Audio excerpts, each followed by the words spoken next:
Hello, my friends. My name is Gerdes. I'm just a professor trying to provide context in the war in Ukraine. I have 8 big stories for you tonight, and so we're going to go through them fairly rapidly. First story is about North Korea. Again, yesterday, Budanov said that the first North Korean troops could arrive in the Kursk region as soon as tomorrow. So they said it yesterday. It could be as soon as today. Okay. Where Ukrainian offensive is underway, Budanov was the source behind this. Now, I don't know if they're there yet. We do know that the Americans are now aware that they're there, and they've said so much. Here, nuclear weapons in exchange for soldiers. Here's a South Korean ambassador to the UN telling the Security Council that the rogue state of North Korea is looking to get specific help from Moscow as it prepares to join the Russo-Ukrainian war. Okay, so I've been thinking about this a lot. They're not getting, so I called it Kim Jong-un's new business model, but that's not exactly right. Like, he could be making lots of money, feeding his people, investing in stuff, but that's not what authoritarians actually do. What authoritarians actually do is do their level best to get like huge weapons so that they can be like one of the big boys, but it's kind of a false way of getting there. The example or metaphor that I would use is this. So instead of trying to work through college and get a degree, what they want to do is they want to cheat. They want to use a not even use the Cliff Notes, buy a paper, use AI, whatever it is, so that they can get the grade, so that they can have a diploma. And now they have their degree. The degree hangs on their wall, but there's nothing in their heads because they didn't actually do the work.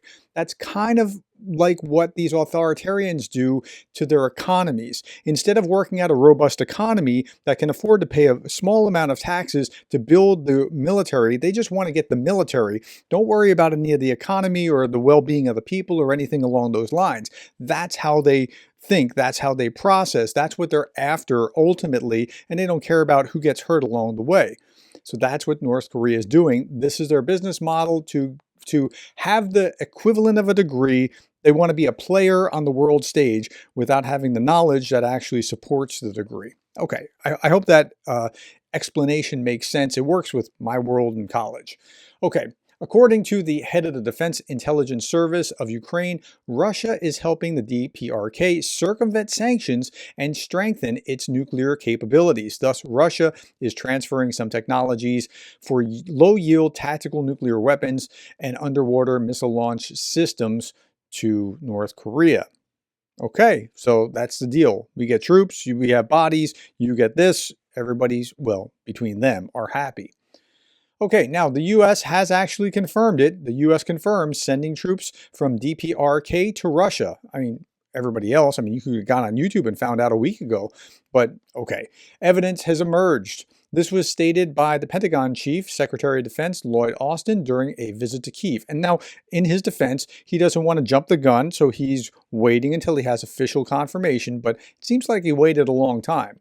Quote, "What they are doing there is still unknown. We will have to figure it out," unquote. I'm pretty sure that it's clear what they're doing there, that they're supporting the Russian army and the invasion of Ukraine. And okay, according to Lloyd Austin, the U.S. is not giving Ukraine permission to strike Russia with long-range attack missiles because they've already moved aircraft out of their reach. So let's say that that was the reason that they have already moved their aircraft. They should still have permission to do it. And if they're out of reach, they're out of reach. But to say, I'm not going to give you permission when it's not already out of reach, why would you do that? Like, sure, I give you permission, and then you can't actually hit anything because it's out of reach. That makes sense, but something just doesn't smell right here. U.S. National Security Coordinator John Kirby said that North Korean troops are a legitimate target for Ukraine when deployed against Ukraine. But when asked why long-range strikes on Russian territory aren't approved, his answer was, "We don't know what these guys," referring to the North Koreans, "are planning to do."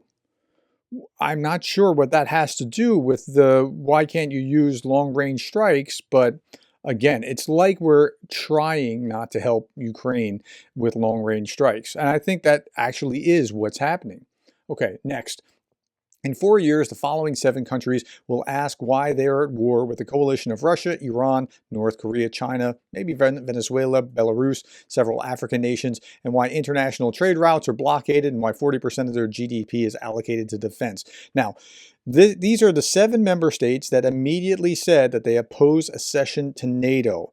Now, I said the other day, there's at least 20, maybe even upwards of 25 of the 32 or so NATO countries.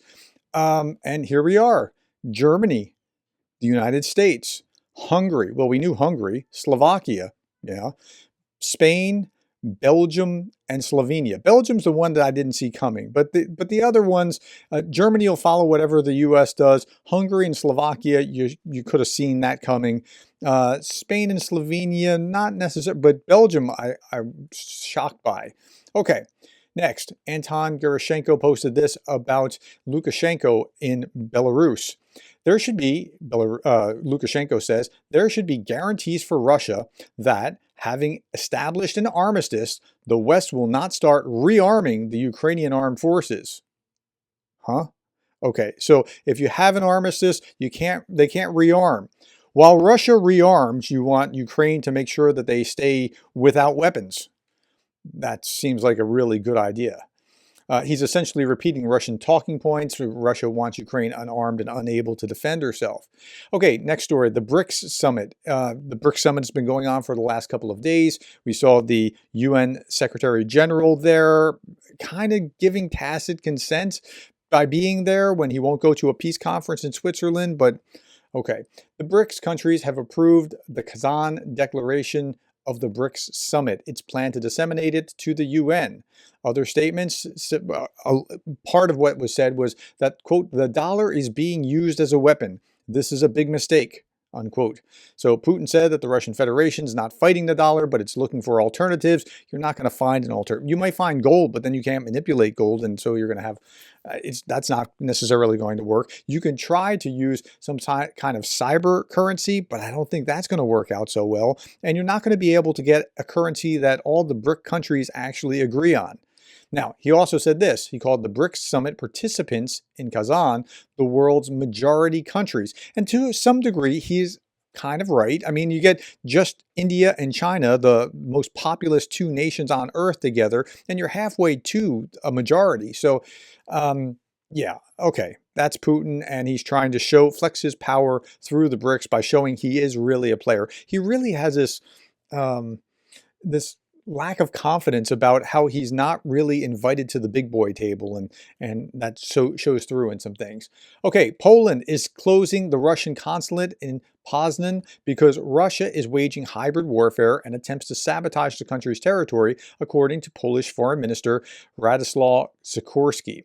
Poland has also imposed restrictions on the movement of Russian diplomats and does not rule out expelling a Russian ambassador. Now, if they don't do this, if something significant happens and they don't do this, then Russia does more. So they have to call that bluff when something like that happens. If we expel the ambassador, of course, they will do the same. So far, this has not happened, but if the sabotage continues, it cannot be ruled out. That's right. You have to do that or they learn bad lessons. Okay, meanwhile, Zelensky is talking about how there's a mutual halt to airstrikes on energy and infrastructure. We might be able to work something out. I don't know that they will actually be able to work anything out, but because the Russians are just not interested in that sort of thing, so it'll continue to go on. But Zelensky, he was actually trolling the Russians today. Zelensky recorded a daily address to Ukrainians wearing a "Make Russia Small Again" t-shirt. Look at that. Make Russia small again. It shows a map of the Principality of Moscow from 1462 when it included Moscow, Sudzai, Volgograd. On the back of the t-shirt, the size of the principality is compared to the size of the current Russian Federation, and it looks like that. This is the size of the principality, and the rest of the country, you know how large the rest of the country is. It was actually a pretty ingenious move to troll Putin, and I think he did it masterfully. By the way, somebody put this out. This little bit of orange is NATO's encircling of Russia. Here and here. That's where NATO encircles Russia. Not anywhere over here. You can make an argument at the top, but this is all like Antarctica, so encircled from Antarctica, that's kind of, Sorry, the Arctic, not Antarctica. This is all the Arctic, so I wouldn't really count that. But none of this is NATO. So what are they? What are they worried about exactly? Somebody put this out, and I thought, wow, that's very clever. Just swap countries here between Hungary and Georgia, and guys, I did it. I fixed Europe. There you go.